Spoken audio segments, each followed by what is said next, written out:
ہر انسان کی یہ خواہش اور یہ تمنا ہے، دلی آرزو ہے کہ اس کی زندگی خوشحال بھی ہو، آسودہ حال بھی ہو اور خوشگوار بھی ہو۔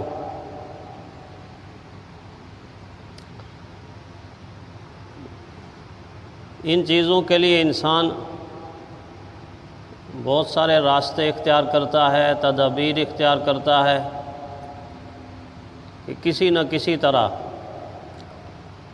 میری زندگی، میرے بچوں کی زندگی، خاندان کی زندگی خوشحال رہے، خوشگوار رہے، اور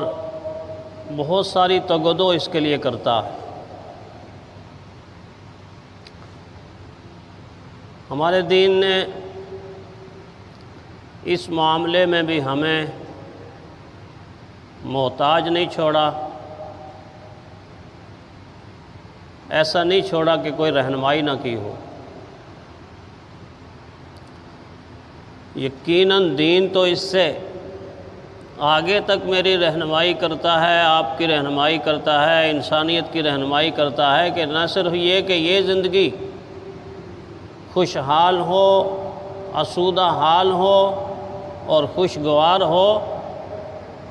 بلکہ اس سے آگے آنے والی وہ زندگی کہ جس کی ابتدا ہے، انتہا اس کی کوئی نہیں، لمبی زندگی،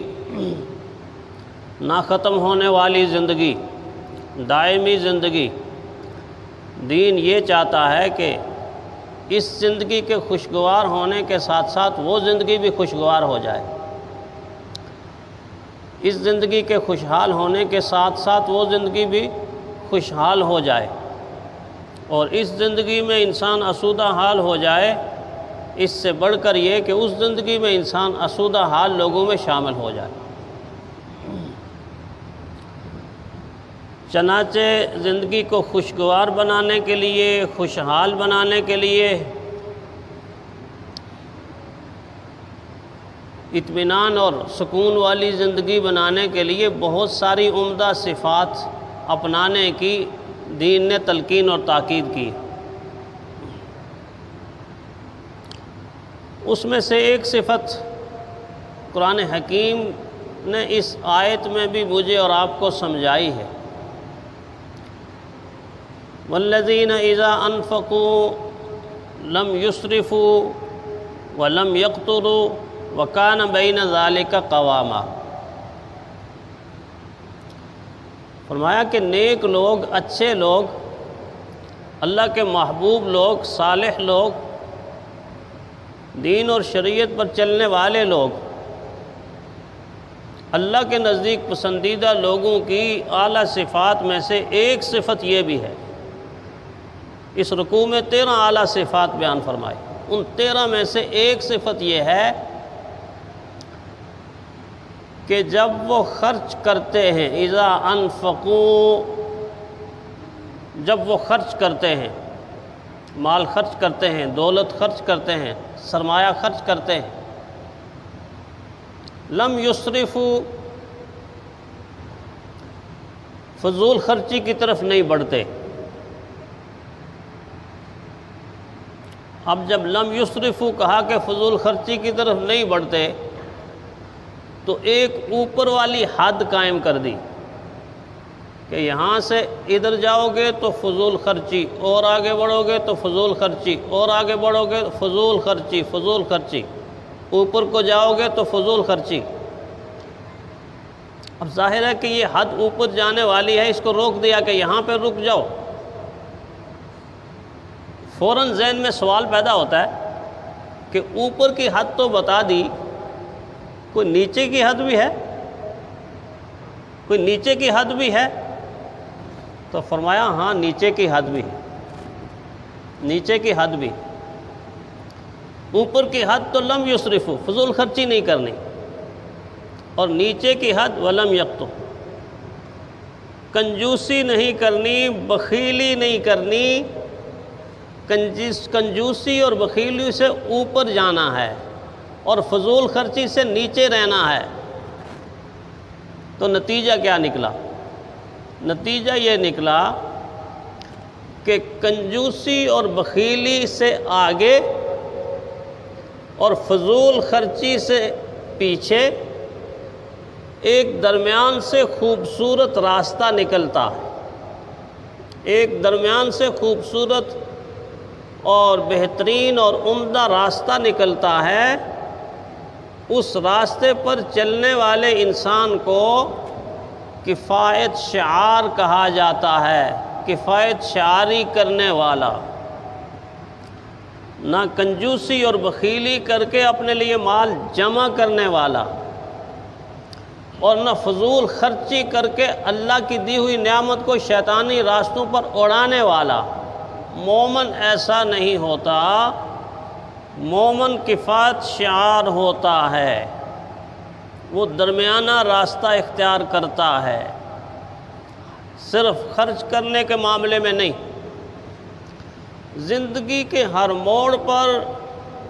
زندگی کے ہر لمحے میں، اور زندگی کی ہر ادا میں، اور زندگی کے ہر معاملے میں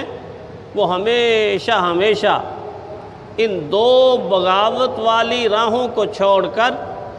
درمیان والی اطاعت والی راہ کو اختیار کرے گا۔ گویا کفایت شعاری ایسا خوبصورت راستہ ہے جو زندگی کو خوشحال بھی بناتا ہے، خوشگوار بھی بناتا ہے، آدمی کو آسودہ حال بھی بناتا ہے۔ اسی لیے رحمت کائنات صلی اللہ علیہ وسلم نے کتنا پیارا جملہ، میرے اور آپ کے آقا کا ہر جملہ پیارا ہے، خوبصورت ہے، فرمایا الاقتصاد فی النفقۃ نصف المعیشہ، الاقتصاد فی النفقۃ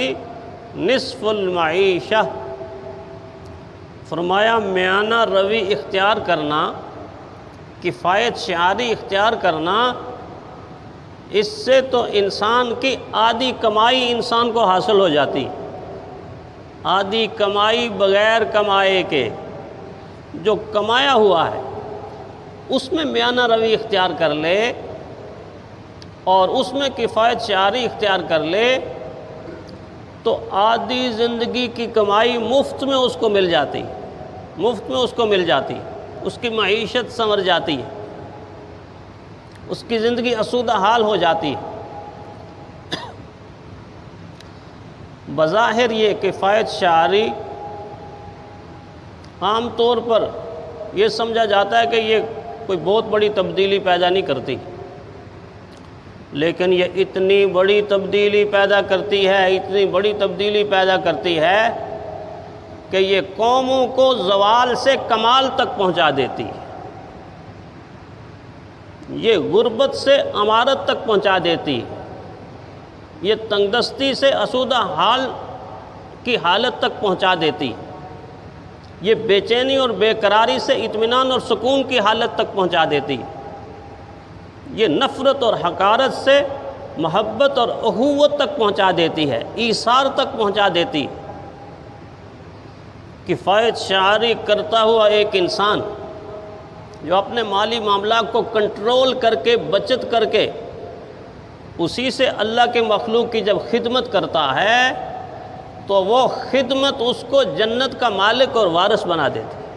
جنت کا مالک اور وارث بنا دیتی۔